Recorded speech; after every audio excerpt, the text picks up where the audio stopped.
Las muestras probabilísticas tienen muchas ventajas. Quizás la principal sea que puede medirse la magnitud del error en nuestras predicciones.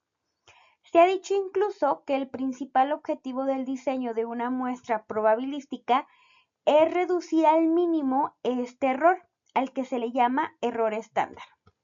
Para obtener una muestra probabilística son necesarios dos procedimientos. El primero es calcular un tamaño de muestra que sea representativo de la población, con un margen de error y un nivel de confianza aceptable.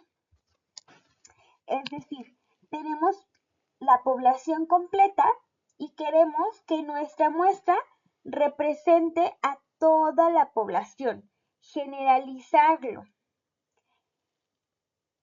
El segundo procedimiento es seleccionar de la población las unidades o casos que conformarán la muestra, de manera que al inicio todos tengan las mismas posibilidades de ser elegidos.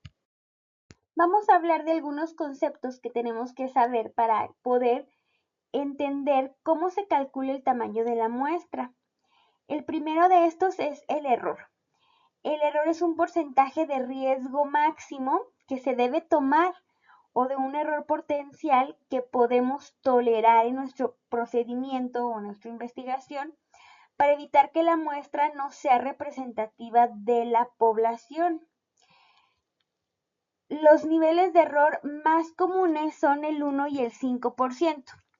1 implica tolerar muy poco error, es decir, 1 en 100, por así decirlo, mientras que 5% es aceptar 5, es aceptar de 100, 5 posibilidades de errar.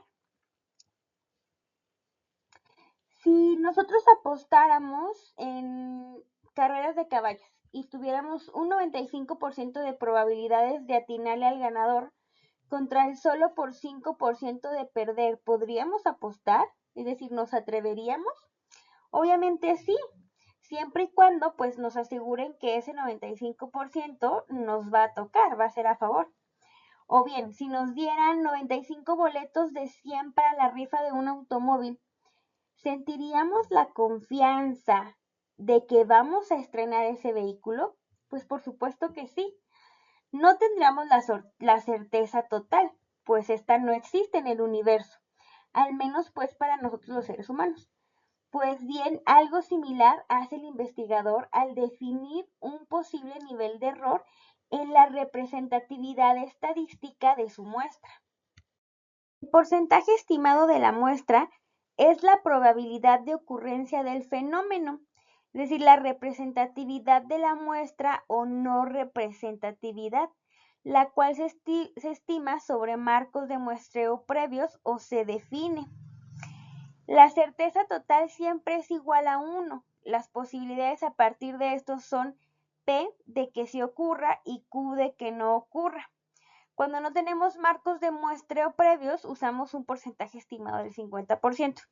Es decir, asumimos que P y Q serán de 50%, es decir, que tienen la misma probabilidad, igual probabilidad, o 0.5 en términos de proporciones, y que resulta lo más común, particularmente cuando seleccionamos por primera vez una muestra de una población.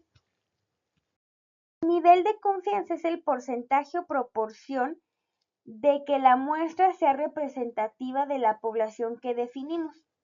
Para estos tres, tanto el nivel de confianza como el error, existen programas que y el tamaño total de la muestra, existen programas que nos ayudan a calcular los tamaños muestrales con estas tres condiciones. Un ejemplo de ellos pues es el STAT. El muestreo sistemático es un procedimiento que resulta útil e implica elegir dentro de una población un número de elementos a partir de un intervalo, el cual se va a determinar por el tamaño de la población y el tamaño de la muestra. De manera que tenemos que K es igual al número de la población entre el número de la muestra, en donde K es un intervalo de selección sistemática. N igual a tamaño de la población y N el tamaño de la muestra.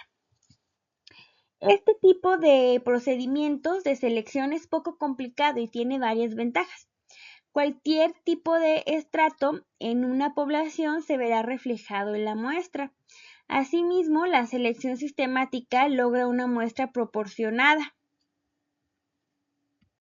En ocasiones, los intereses como investigador es comparar resultados entre segmentos, grupos o nichos de la población, porque así lo señala el planteamiento del problema.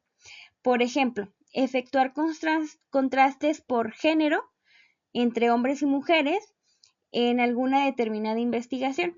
Si la selección de la muestra fuera aleatoria, tendríamos unidades o elementos de ambos géneros y rubros respectivamente.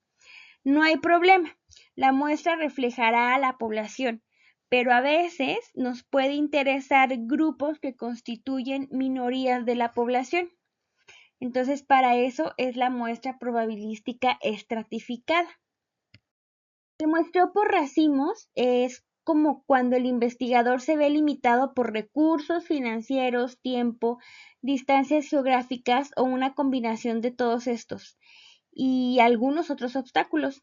Se recurre al muestreo por racimos o clústeres. En este tipo de muestreos se reducen costos, tiempo y energía, ya que muchas veces las unidades se encuentran encapsuladas o encerradas en determinados lugares físicos o geográficos, a las que también se les denominan pues racimos o conglomerados. Y aquí en esta tablita tenemos ejemplos de ciertas unidades de análisis y los posibles racimos o conglomerados.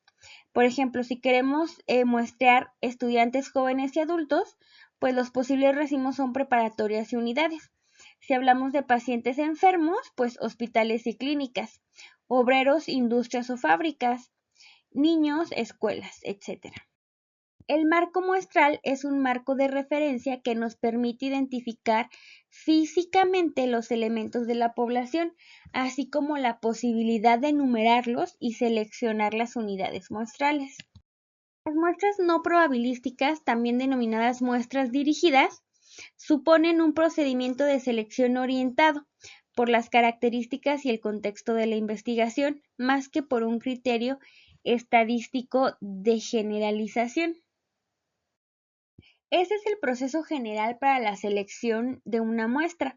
Primero tenemos que determinar la unidad de muestreo o de análisis, después delimitar a la población o al universo, elegir la estrategia de muestreo adecuada para seleccionar las unidades de muestreo o análisis y mantener su representatividad estadística o cualitativa, probabilística o no probabilística. Calcular el tamaño de la muestra apropiado para que sea representativa de la población. Y por último, seleccionar las unidades o muestreo o análisis. Para esto, pues sobre todo para el cálculo del tamaño de la muestra, tenemos que tener en cuenta el error estándar, el nivel de confianza.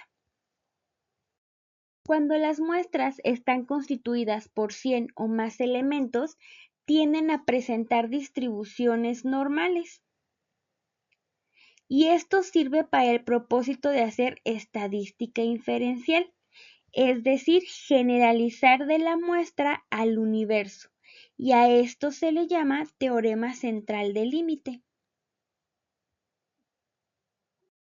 En ocasiones, sobre todo en poblaciones muy grandes y consecuentemente las muestras también, o cuando el tema es sensible como el alcoholismo, la drogadicción, impuestos, etc., anticipamos un alto nivel de rechazo para responder al instrumento de recolección de datos, como en las encuestas de opinión, particularmente las políticas, o bien si es posible que los marcos muestrales tengan deficiencias.